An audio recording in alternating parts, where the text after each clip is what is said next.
5 mistakes that steal your inner peace. Buddhist way to overcome them. Peace is not something to be found outside. It is the quiet awareness that already exists within you, waiting to be uncovered. Yet, many spend their entire lives searching for peace in material achievements, relationships, or external circumstances. The Buddha taught that true serenity is not about changing the world around us, but understanding the world within. When you learn to see the roots of your suffering, you also begin to see the doorways to liberation. In modern life, the noise is constant. We are flooded with information, expectations, and desires. Amid all of this, peace seems elusive, but in truth, it's not lost. It's merely covered by the mental habits that cloud it. These habits, mistakes we repeat unknowingly, pull us away from our center and create confusion in the mind.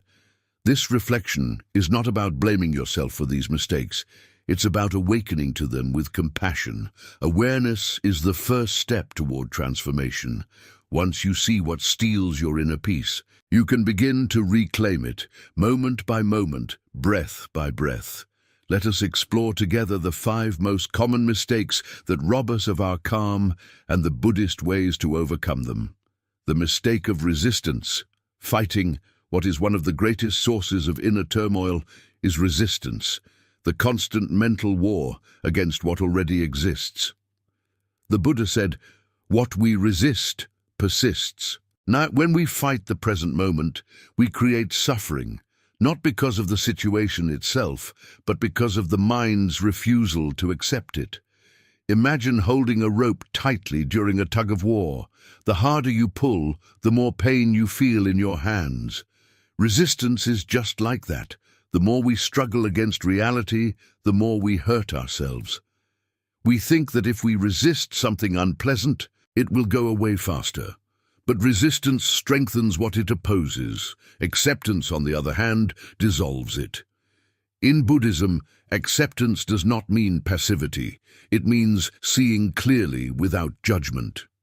To accept is to understand that things are the way they are, because all causes and conditions have made them so. Life unfolds according to karma, cause and effect, and not according to our wishes. When you wake up and it rains, you can resist it by complaining, or you can accept it as part of nature's flow. The rain will fall regardless of your opinion. But your peace depends entirely on whether you resist or embrace it. The mind often says, "This should not be happening." But what if instead you asked, "What is this trying to teach me?" Every experience, no matter how difficult, is an opportunity to awaken. Even pain can be a teacher when we stop resisting it and start listening to its message. Meditation teaches you to sit with what is, the breath, the thought, the discomfort, without judgment. Over time, this practice softens the inner tension and allows peace to arise naturally. The key is not to fix everything, but to see everything as it is. The Buddha compared resistance to trying to stop the wind with your hands.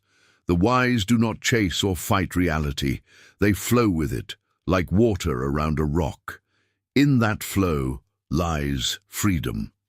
To overcome resistance, begin by noticing where it lives in your life. Is it in your job? In a relationship? In your own emotions? Instead of pushing it away, breathe into it. Acknowledge it gently. Say to yourself, "This is what is here now." And in that moment of honesty, you will feel a subtle release, the first touch of peace returning to you. Remember, you cannot find peace by rearranging the world, but by surrendering your need to control it. Acceptance is not defeat. It is alignment with the truth of existence. When you stop resisting life, you stop fighting yourself. And when you stop fighting yourself, you find the quiet strength that has been there all along. If you are finding wisdom and peace in this reflection, make sure to subscribe to the channel, so that you can continue walking this path of awareness and inner calm with us. The mistake of attachment. Holding on to what must change attachment is one of the deepest roots of human suffering. The Buddha's entire path begins with recognizing how attachment shapes our pain. Everything we cling to, people, possessions, memories, identities, is destined to change. Yet we hold on as if by gripping tightly we can stop impermanence. We chase permanence in a world that is impermanent by nature, and in that futile chase we lose our peace. The more we attach, the more fragile we become, because everything we attach to is bound to shift, fade, or disappear. Attachment often disguises itself as love, ambition, or security. But if you look closely, you will see that it always contains fear. The fear of loss, the fear of change, the fear of being without what we desire. We cling not because we love purely, but because we are afraid of emptiness. The ego cannot stand emptiness. It craves definition and control. And so, we attach. We build cages around things that were never meant to stay, and then we cry when they leave. Buddhism teaches that all phenomena are anicca, impermanent. This is not a punishment. It is simply the law of existence. The flower that blooms will one day wilt, the child that grows will one day age, the body that moves will one day rest. But while impermanence may sound sad to the mind that clings, it is in fact what makes life precious. The beauty of a sunset lies in its passing, the sweetness of a moment lies in its brevity. Without change, there would be no growth, no renewal, no meaning. When you attach, you are saying to life, I will only be happy if things stay this way. You build conditions for peace, and those conditions become your prison. Real peace, however, is unconditional. It is not dependent on circumstances. It is the peace that comes from knowing how to flow with the river, rather than trying to dam it. The attachment to outcomes is another subtle thief of peace. You might work hard toward something, and when the result doesn't match your expectation, frustration arises. The Buddha said, pain is inevitable, but suffering is optional. Pain is what happens when events unfold in ways you didn't expect. Suffering is what you add through resistance, through the mental commentary of, this shouldn't be happening. When you detach, you learn to act fully without being enslaved by the result. You give your best, and then you let go. That letting go is where freedom begins. Attachment to people often brings the deepest lessons. We love someone, and naturally, we want that love to last forever. But even relationships evolve, shift, or sometimes end. Love, when bound by attachment, becomes possessiveness. True love, free of attachment, is compassion. It wishes happiness for the other without needing ownership or return. When you understand that everyone is on their own journey, you stop trying to force your timeline upon them. You give space, you allow, and in that allowing, both hearts find peace. Attachment to identity is another hidden chain. You may define yourself by your career, your social role, or even your beliefs.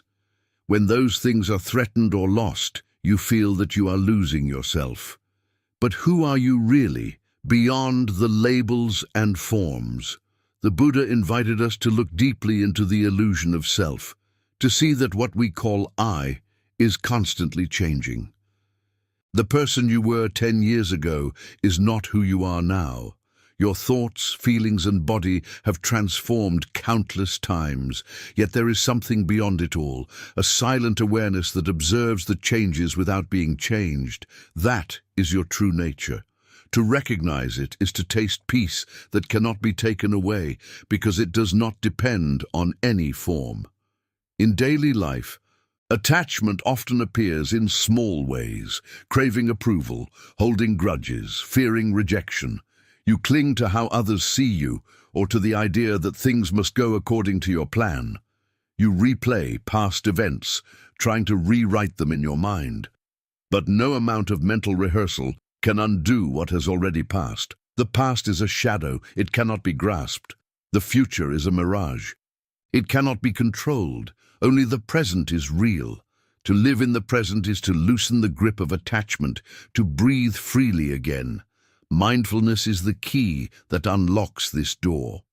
When you are mindful, you see attachment arise. You feel the tightening in the chest when you want something to stay or when you fear it might go. You don't have to suppress it or judge it. Just observe it. Watch it with compassion, as if you were watching a child grasping for a toy. You see the innocence of that movement and you understand it.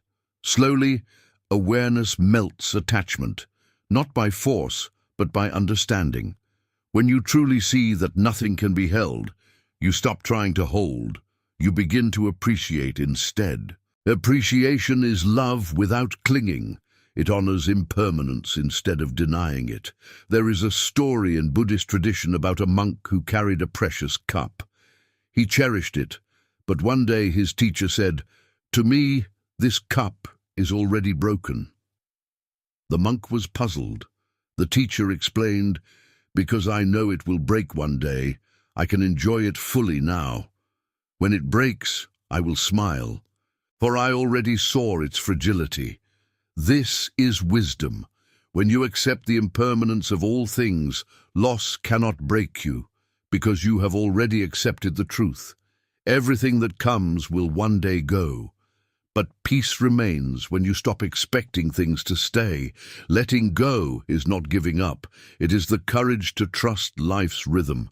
It's the faith that what is meant to be will come, and what must leave will go. The universe operates with perfect timing, even when our minds cannot see it. Every ending makes space for a new beginning. When you release attachment, you open your hands to receive the next moment with gratitude. To practice non-attachment, start small.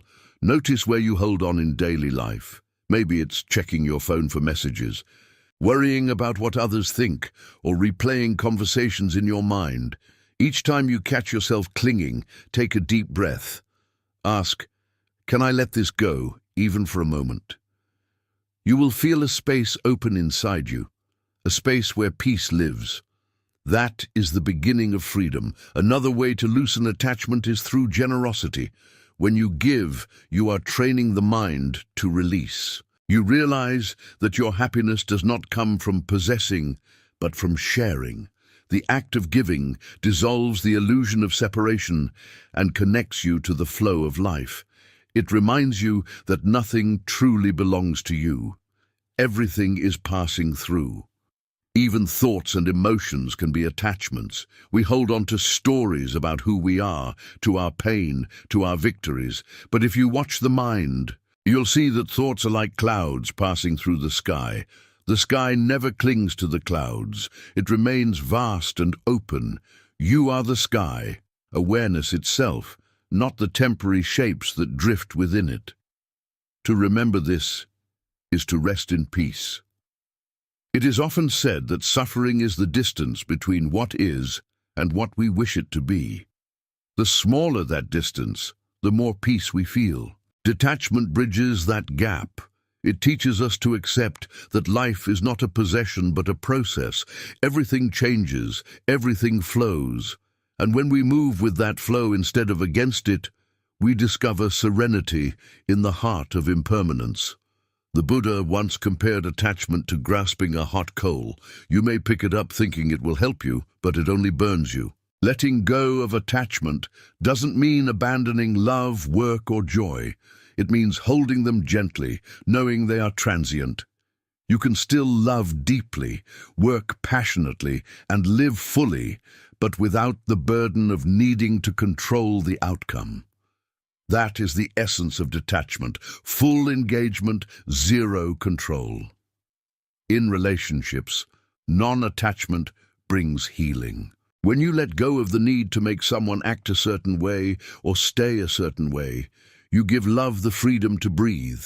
You allow others to be who they are. You stop demanding and you start understanding. That understanding deepens the bond far more than control ever could.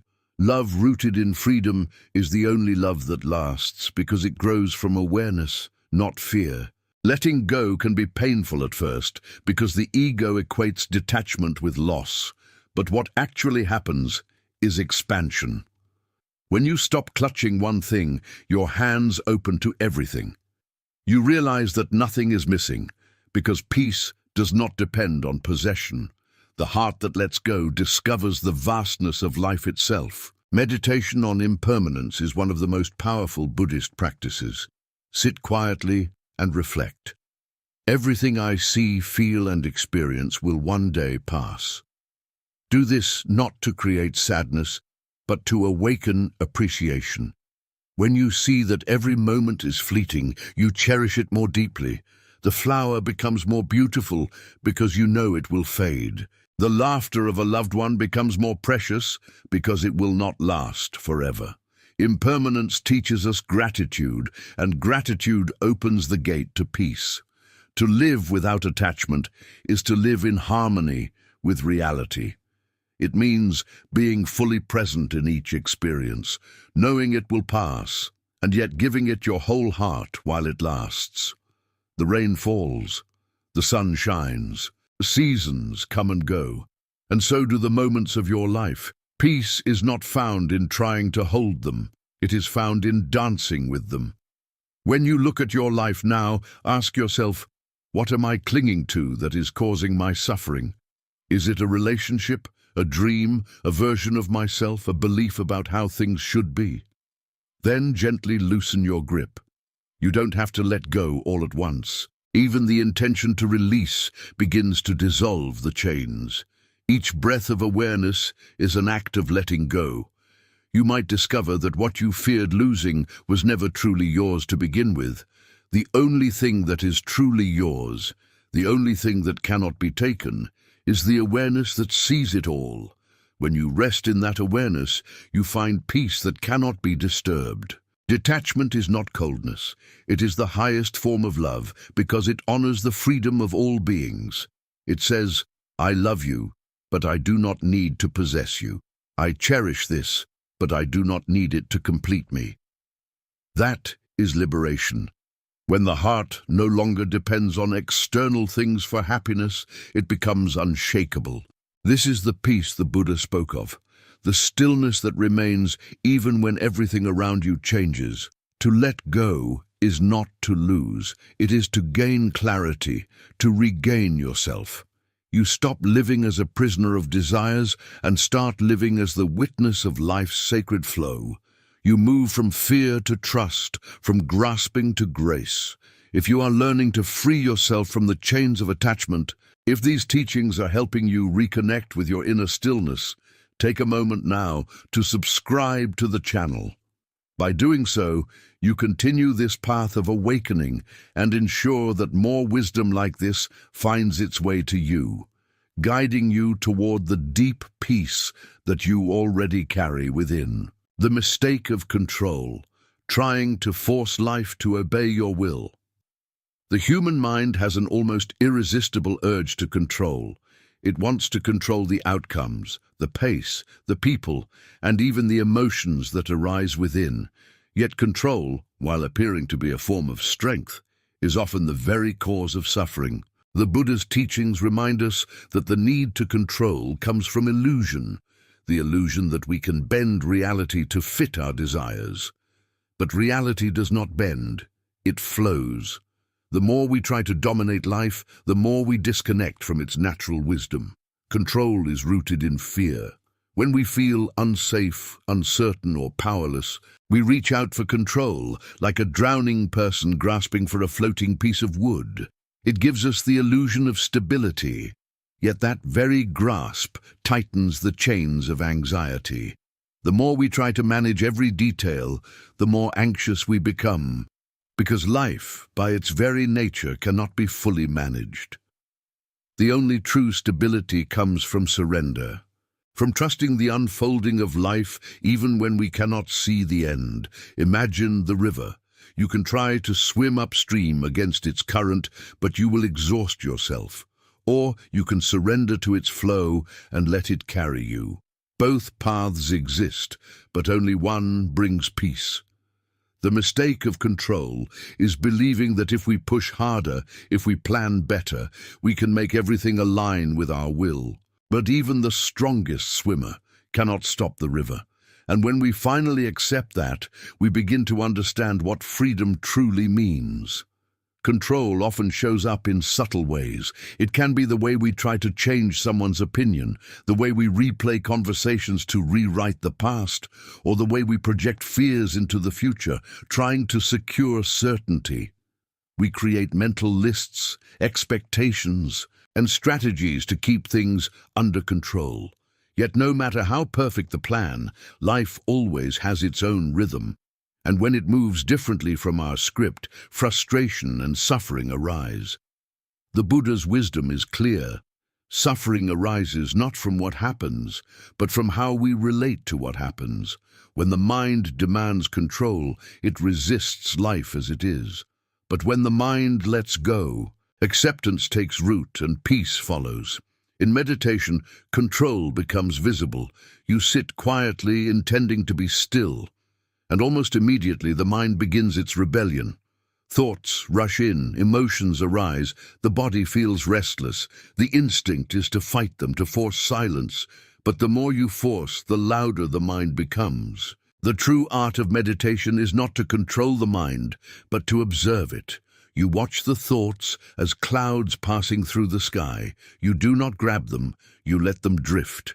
In that non-interference, something miraculous happens. The mind begins to settle on its own.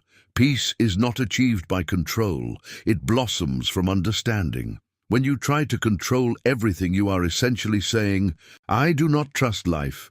You believe that without your constant interference, things will fall apart. But look at nature. The trees grow without your command. The sun rises without your alarm. The universe has been in perfect motion long before your worries were born. When you surrender control, you align yourself with that natural intelligence. You realize that life knows what it's doing. The irony is that real control arises only when you stop trying to control. When you stop fighting reality, you gain mastery over your reactions.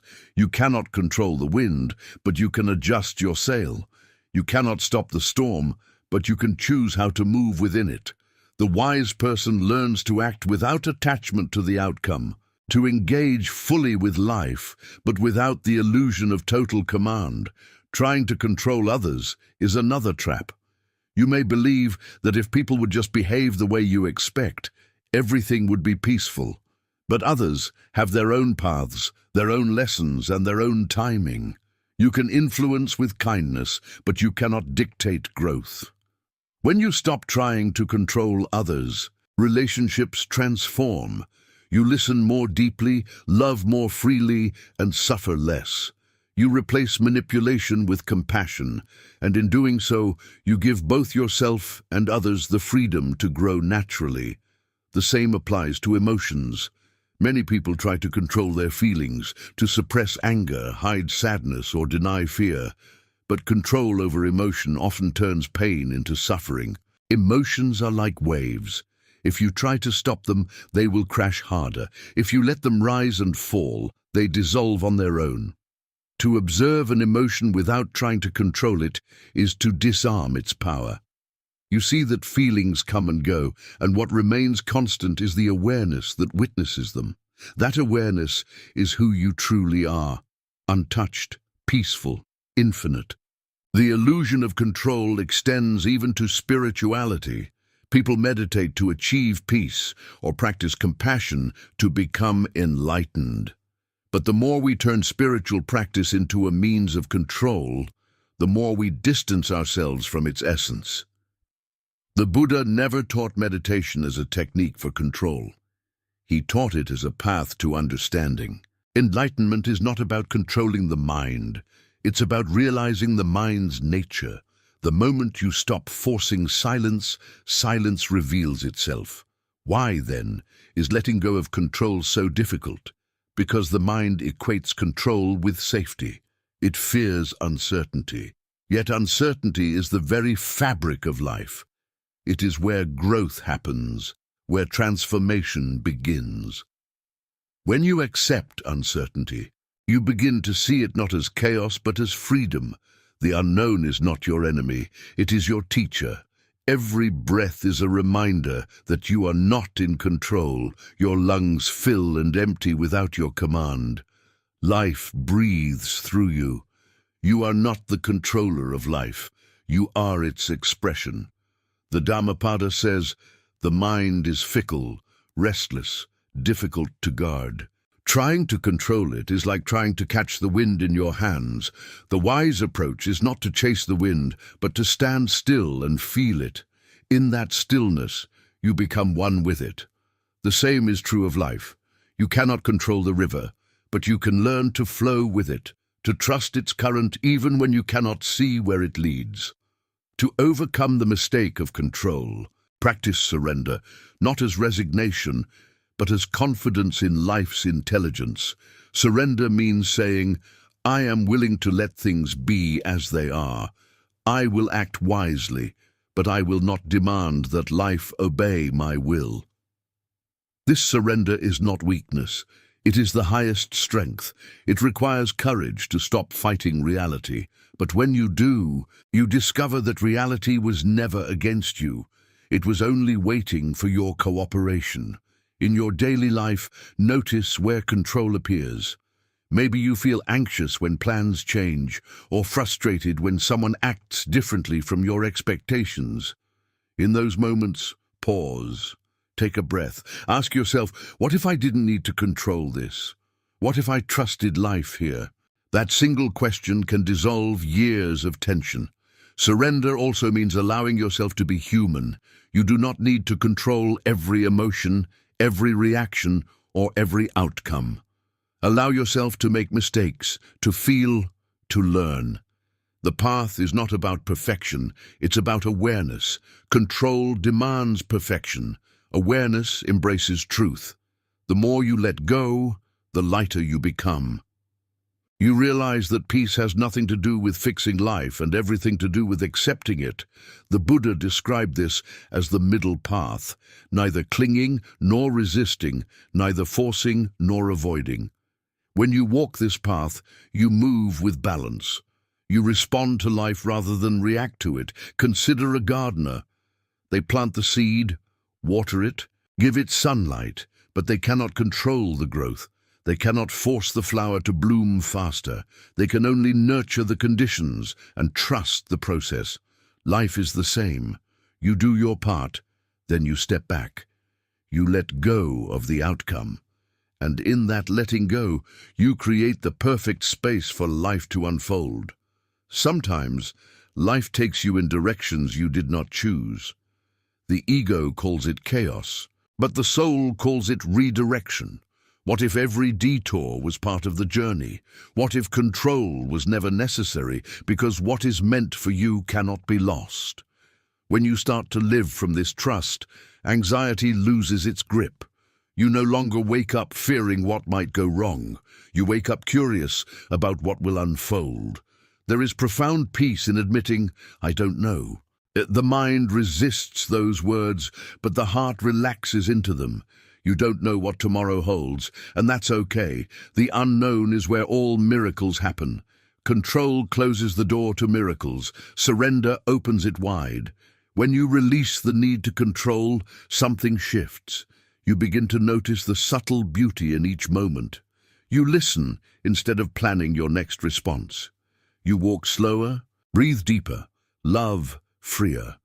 Life becomes a dance, not a battle. You realize that the rhythm of life is wiser than your plans, and in that realization, the illusion of control fades like mist under the morning sun.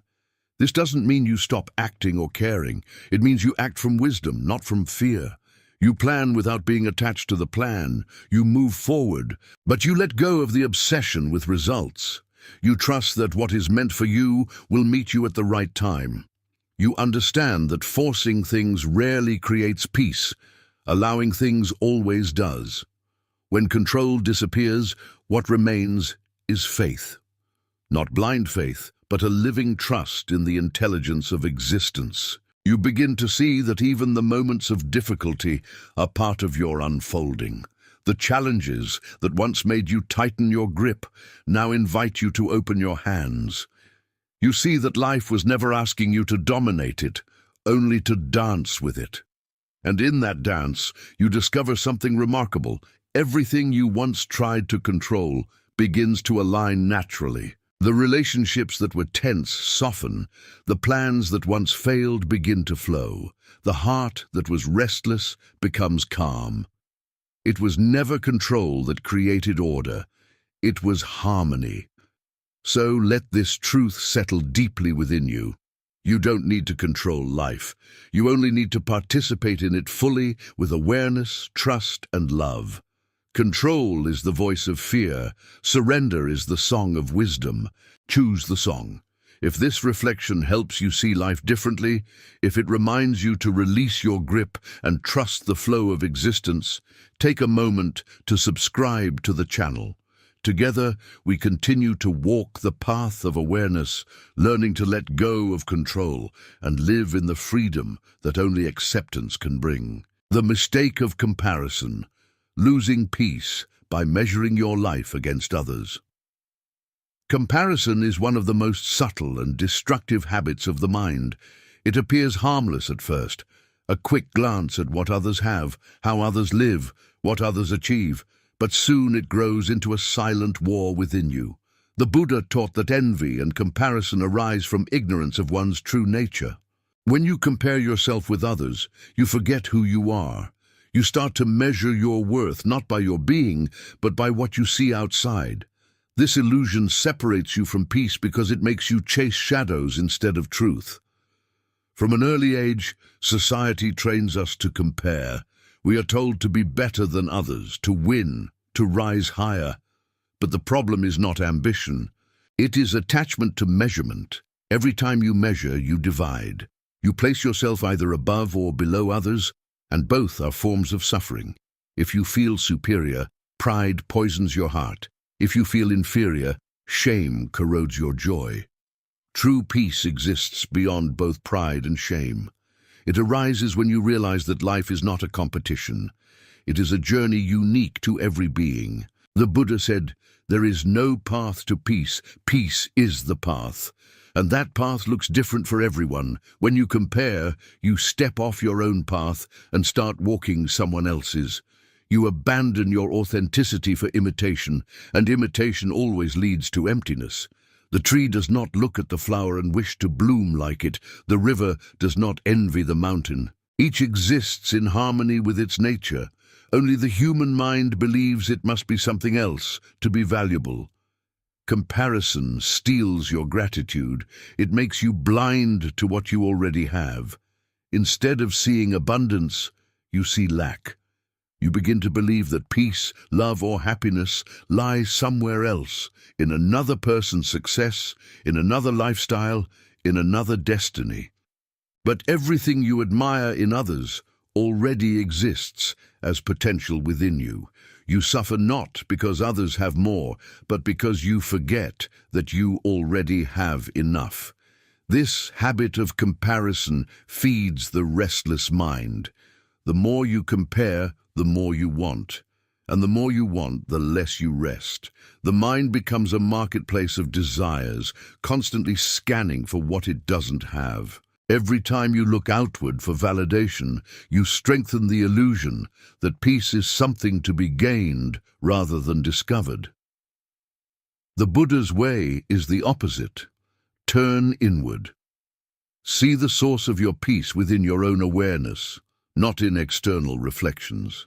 In the digital age, comparison has become a constant companion. Social media amplifies it by presenting carefully curated moments, smiles without context, achievements without struggle. You scroll, unaware that you're comparing your full reality to someone else's highlight reel. But even before the internet, comparison existed in the human heart. It's as ancient as desire itself. The antidote is the same today as it was in the Buddha's time: mindfulness. Mindfulness teaches you to observe the arising of comparison without judgment. You notice the pang of envy, the twinge of insecurity, and you simply see them for what they are: passing mental states. You don't need to believe them.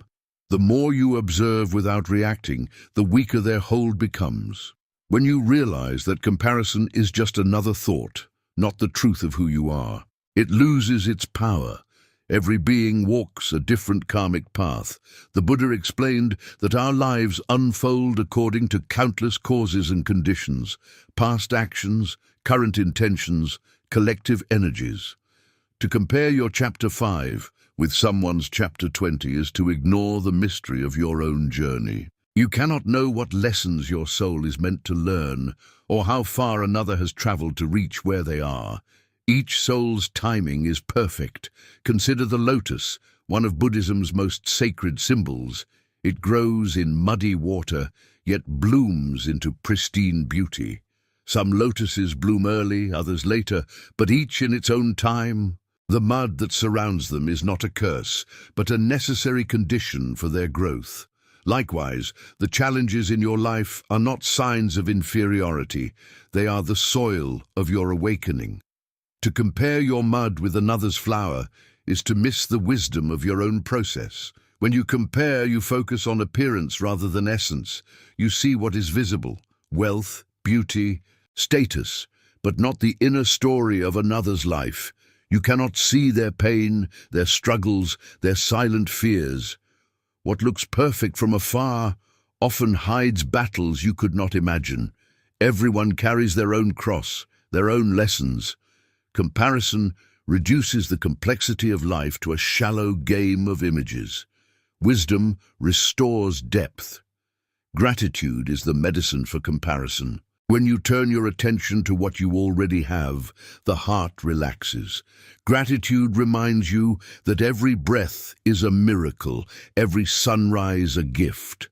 When you live with gratitude, you no longer feel the need to compete. You become content, not because everything is perfect, but because you recognize the perfection in imperfection. You understand that peace doesn't come from being better, but from being present. Buddhism teaches the concept of mudita, or sympathetic joy, the ability to rejoice in the happiness and success of others. When you cultivate mudita, you transform comparison into compassion. Instead of feeling diminished by another's light, you celebrate it, knowing that their joy contributes to the joy of all beings. Their success does not take from yours. It adds to the collective harmony of life. When one person awakens, it brings light to everyone. To practice mudita, begin by noticing your reactions when someone else succeeds. Do you feel resentment, jealousy, or fear? Do you secretly wish that what they have would be yours? Don't judge yourself, simply notice. Then gently shift your perspective. Whisper to yourself, may they be happy, may their happiness continue. At first it may feel forced, but over time this practice rewires the heart. You begin to feel genuinely happy for others, and in doing so, you free yourself from comparison's prison. Another aspect of comparison is self-judgment. You may compare yourself not only to others, but to an idealized version of who you think you should be. You carry invisible standards of success, of beauty, of wisdom, and punish yourself for not meeting them. But the self you are comparing to is an illusion too. The Buddha taught anatta, no fixed self. You are a process, constantly evolving, not a static image. There is no perfect version of you waiting to be achieved. There is only the you that exists now, breathing, learning, awakening. When you drop self-comparison, you meet yourself with compassion. You no longer say, I should be there by now. You say, I am here, and that is enough. You begin to live with gentleness. Gentleness is not weakness, it is wisdom. It understands that growth is slow, like the unfolding of a flower. The sun doesn't rush the petals open, it simply shines. You too can grow by shining awareness upon yourself without the pressure to be different. Comparison also thrives on scarcity. The belief that there is not enough love, not enough success, not enough beauty, but existence is abundant.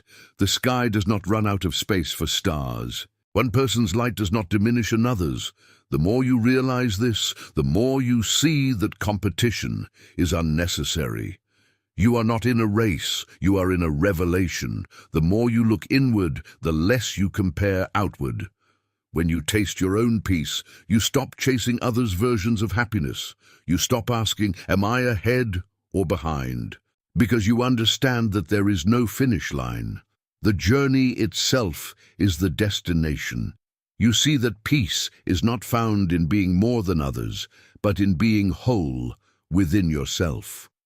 The Buddha's path invites you to turn comparison into reflection. Instead of asking, why don't I have what they have? Ask, what can I learn from what I see? Use others' success as inspiration, not measurement. If someone is kind, be inspired to grow kindness. If someone is disciplined, let it awaken discipline in you. In this way, you turn envy into energy for growth and comparison into compassion. One of the greatest gifts of letting go of comparison is authenticity. You begin to live in alignment with your truth. You stop copying, pretending, performing. You discover the beauty of simply being. There is peace in that simplicity, the peace of being no one else but yourself. In meditation, comparison fades naturally. As you sit in silence, you see the mind's constant urge to measure. Am I doing this right? Is my mind quieter than yesterday? But eventually, you see the futility of those questions. Meditation is not about progress. It is about presence. The moment you stop comparing your meditation to an ideal, you begin to experience its true depth. You realize that peace was never about being better. It was about being here. Life becomes peaceful when you stop trying to outshine others and simply shine. You no longer need to prove your worth. You understand that worth is inherent, unchanging, and not dependent on achievement. The Buddha's serenity came not from external success, but from inner realization. The understanding that everything and everyone is exactly as they should be in this moment. Comparison dies when you understand interconnectedness. We are all waves in the same ocean. Some rise higher, some crash sooner, but all are made of the same water. When you look deeply, you see that another's success is your success, another's happiness your happiness.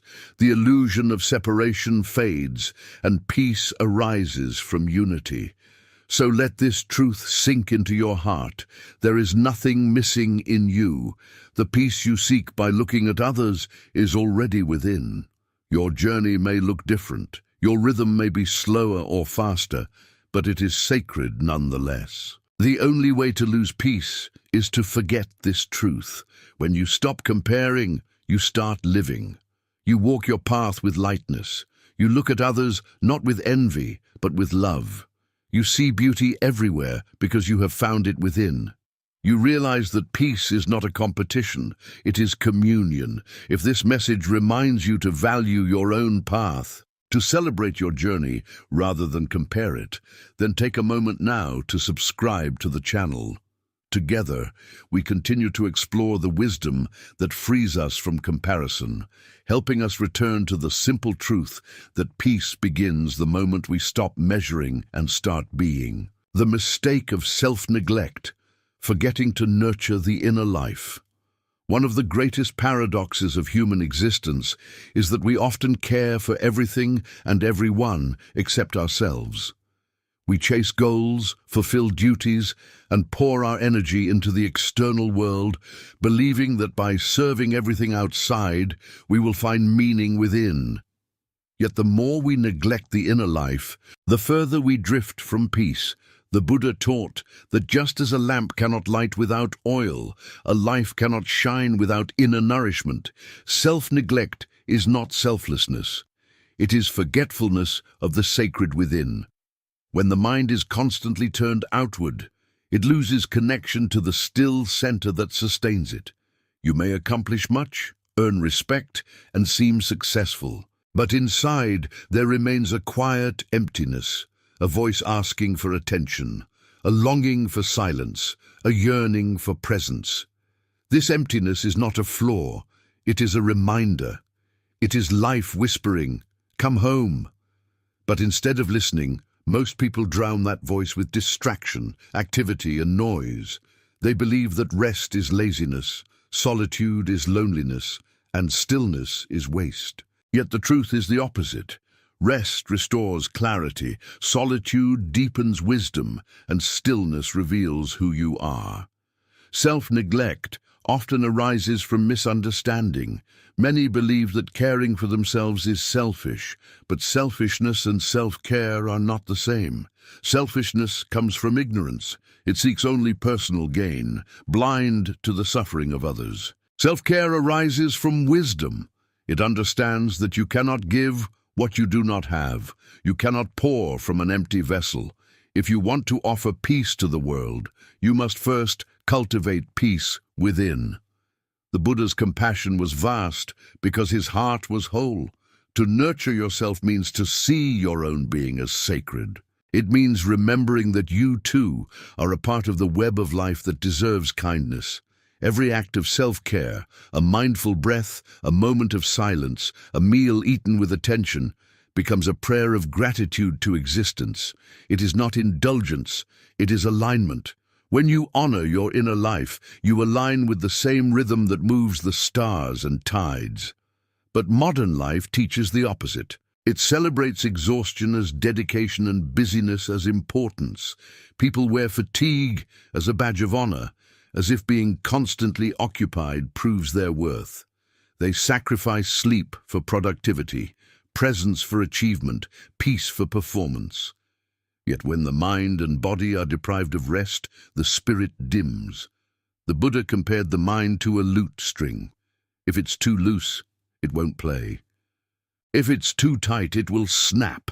Balance is the key. Without balance, even noble intentions lead to suffering. Neglecting the inner life also manifests as emotional repression. Many carry unhealed wounds but pretend they are fine. They silence their feelings to appear strong.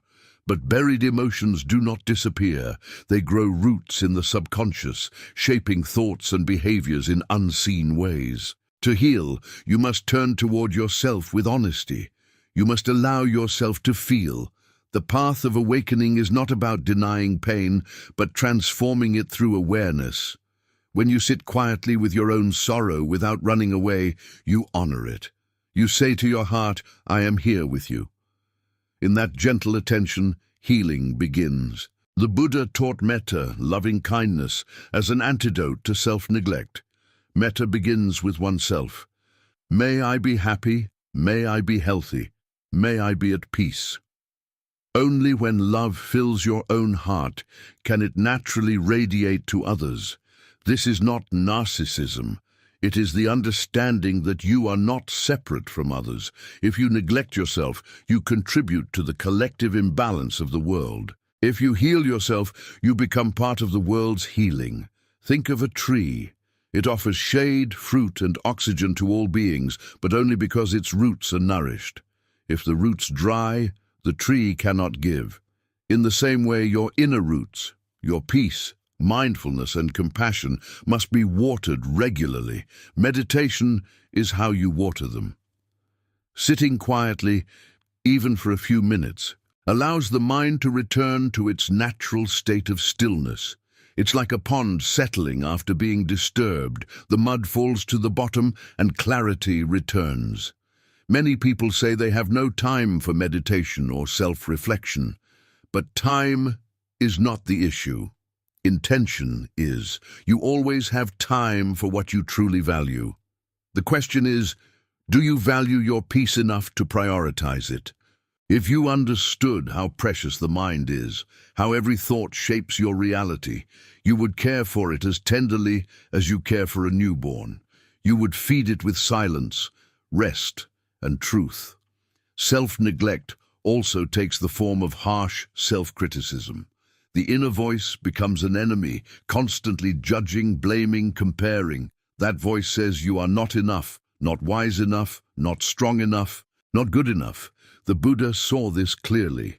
He said that you, yourself, as much as anyone in the entire universe, deserve your love and affection. To neglect yourself through constant self-attack is to abandon your own heart. The practice of compassion must begin there. To nurture the inner life is to learn the language of kindness toward yourself. It's speaking gently when you make mistakes, It's forgiving yourself when you fall. It's allowing yourself to rest when tired, to say no when overwhelmed, to be silent when noise surrounds you. It's creating space for the soul to breathe. This is not weakness. It is wisdom in action. Sometimes self-neglect is disguised as service. You give endlessly to others, hoping they will give back. You sacrifice your needs for their comfort.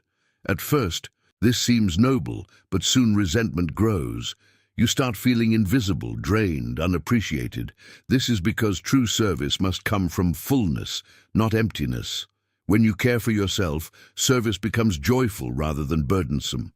You give because love overflows, not because you're trying to earn it. The Buddha lived this truth. Before he began teaching, he spent years in deep meditation and solitude, nourishing the mind with clarity. Only after awakening did he share his light. His example shows that solitude and self-care are not retreats from life, but preparation for it. When your inner lamp is lit, you illuminate the path for others naturally, effortlessly. Nurturing the inner life also means listening to intuition, the quiet voice beneath thought. This voice is not loud like desire. It is gentle like truth. It guides you toward harmony. But to hear it, you must create silence. The constant noise of stimulation, devices, conversations, plans, drowns intuition. Silence is the temple of wisdom. In silence, you rediscover what truly matters. Self-neglect keeps you disconnected from nature as well. The Buddha found enlightenment beneath a tree, in communion with the earth. He taught that nature is not separate from us. It mirrors our inner state. When you neglect nature, you neglect yourself. Walk slowly, breathe the air, feel the sun. These are not luxuries, they are necessities for the soul. The earth heals those who listen. In the pursuit of peace, it's important to realize that the outer and inner worlds are reflections. A restless outer life mirrors a neglected inner life. If you want calmness in your environment, begin by cultivating calmness within. Your energy shapes your surroundings. The more peace you nurture inside, the more peace you bring wherever you go. To practice self-nurturing in daily life, start small. Wake each morning with gratitude for your breath. Eat with mindfulness, noticing taste, smell and texture. Take pauses between tasks to breathe consciously. When emotions rise, listen rather than react. Replace self-criticism with self-understanding. These small acts accumulate, turning ordinary moments into meditation. Another powerful practice is journaling. Writing allows you to converse with your own mind. When thoughts are placed on paper, they lose some of their power. You begin to see patterns, wounds, and desires clearly. Awareness is the first step toward healing. When you understand yourself, you stop running from yourself. Self-neglect also happens spiritually when we forget our true nature. We identify only with the body, the roles, and the stories. We forget that we are the awareness behind them. The Buddha's enlightenment was a remembrance, realizing that the self we think we are is not real. Beneath all thoughts, emotions, and identities lies the pure consciousness that witnesses them. To remember this is to end neglect at the deepest level. Every breath can be a reminder of this truth. When you inhale, you receive life. When you exhale, you release control. In this rhythm, you return to presence. The neglected self longs for this reconnection more than for any external achievement. When you nurture your inner life, you begin to feel a quiet joy that doesn't depend on circumstance. It is subtle, like a soft glow that never goes out. It stays with you through success and failure, praise and blame. This joy is the fruit of mindfulness, the result of tending to your own soul. Neglect often breeds guilt. When you finally stop to rest, you feel you don't deserve it. You hear the voice of conditioning whispering, "You should be doing something." But rest is not laziness. It is part of the natural cycle. Even the Buddha alternated between activity and rest, teaching and silence. The seasons rest, the tides rest, even the heart pauses between beats. You too are part of that sacred rhythm. When you care for yourself, you begin to see beauty everywhere. The simple things, a cup of tea, a sunset, a quiet evening, become profound. You realize that life doesn't need to be extraordinary to be meaningful. It only needs your presence. Neglect keeps you rushing through moments. Awareness invites you to savor them. True self-care also involves protecting your energy. Not everyone and everything deserves access to your attention. It's okay to set boundaries, to step back from negativity, to choose peace over participation in conflict. Boundaries are not walls, they are doors that decide what enters your sacred space. The Buddha did not involve himself in every argument or disturbance. He walked away when silence was wiser. You can do the same. To nurture yourself means to live intentionally. Ask yourself often, does this nourish or drain me? Choose what nourishes.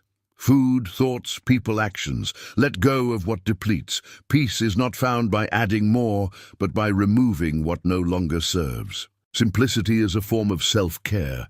Forgiveness is another essential act of self-nurturing. Holding on to guilt or resentment is a subtle form of self-punishment.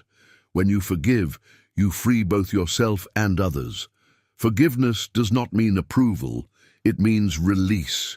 You stop drinking the poison of anger, hoping someone else will suffer. You drop the burden, and suddenly, peace returns. Sometimes, nurturing yourself means seeking help. The Buddha had the Sangha, a community of practitioners, because he knew the importance of support. Self-neglect isolates. Connection heals. Share your truth with those who understand. Let compassion flow both ways. When you reclaim your inner life, you discover that everything you were searching for outside, love, peace, meaning, was always within. You no longer look to others to fill your emptiness, because emptiness itself transforms into space, the open field where awareness blooms. The Buddha often used the image of a garden for the mind. Seeds of peace, compassion, and joy are already within you. If you water them with mindfulness, they grow. If you neglect them, weeds of fear and anger take over. The gardener doesn't blame the weeds. He simply returns to tending the soil. Likewise, don't blame yourself for neglecting your inner life. Simply begin again. Every breath is a new beginning. As you nurture yourself, you realize that peace is not a distant goal, but a living presence. It was never lost. It was only obscured by neglect. When you sit quietly and turn inward, you will feel it, the soft pulse of life, the steady rhythm of being. That is your true home, and so the teaching becomes simple. Take care of your inner world as tenderly as you care for a beloved child. Feed it with silence, water it with kindness, shelter it with wisdom. The outer world may change, storms may come and go, but a well-nourished heart remains serene. If this reflection has touched something within you, if it reminds you to return home to yourself and nurture the sacred quiet inside, take a moment now to subscribe to the channel. By doing so, you continue walking the path of awareness, learning with each step that the peace you seek is not out there in the noise of the world. It is within you, waiting for your attention, waiting for your care. Peace is the natural state of the mind, once the clouds of resistance, attachment, control, comparison, and neglect dissolve. Each of these mistakes is not a sin, but a shadow born of misunderstanding. The Buddha's way is gentle. He does not ask you to fight these shadows, but to illuminate them with awareness. When you see clearly, illusion falls away on its own. You do not have to add peace to your life. You only have to remove what hides it. Let go of resistance, and you flow. Let go of attachment, and you breathe. Let go of control, and you trust. Let go of comparison, and you rest. Let go of neglect, and you awaken. The path is not about becoming something new, but remembering who you already are. The quiet witness. the open sky behind all passing clouds. May you walk in mindfulness. May you find peace not in perfection, but in presence. And may these words serve as a reminder that the inner life is not a luxury. It is the root of everything. When you nurture it, you nurture the world.